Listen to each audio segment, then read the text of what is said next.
I like TikTok, and they should make a comparative CIA tube. Their political content is all about making you second guess your leaders and the corruption in your society, or frank, left progressive in nature. Completely opposite to CIA tube, which is all about obeying power and fascist high join in with elites and the power structure in getting wayward citizens. So this happens all the time. I open TikTok and they show me a conspiracy video about Jonbinet Ramsey, and the speculation were the last photos of her live at a pageant. Maxwell can be seen in the background, her side profile, and there's a few pictures of this woman, and it does look a lot like her. I don't know about that. Like, I'm not going to say it's her, but what I will say is this. I haven't thought about this case in a while. What I will say is this. There's definitely more to this case than people of the Ramseys' wealth and influence, what we know of it, able to make this go away and just be a closed case. In 1996, as far as we knew, we did not have the DNA technology to find a perp. We could only rule people in or out, right?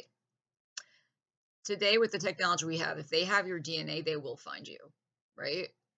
They will find you. And this is because of direct-to-consumer DNA testing programs. So, especially if you're a white American and you have at least a few generations here, 3 or 2 is enough.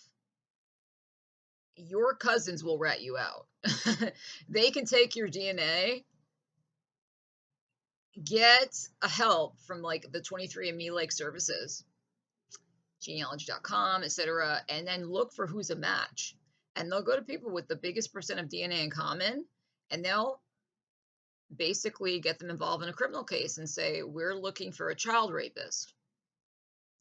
You share 5% DNA with the perp, and trace that person's family tree. They will then go back to the cop detective headquarters, get genealogists to trace every person in that tree, and look at potential suspects. It's got to be a male of a certain age who could be 5% DNA related to that person. And they'll do this to multiple people until they see some overlaps. Like, okay, this person's in common with not that person. Until they narrow it down to you, and you will get arrested. That's how they caught the Golden State Killer. And that's why, like, if a case this high profile remains unsolved, it's because they want it to be.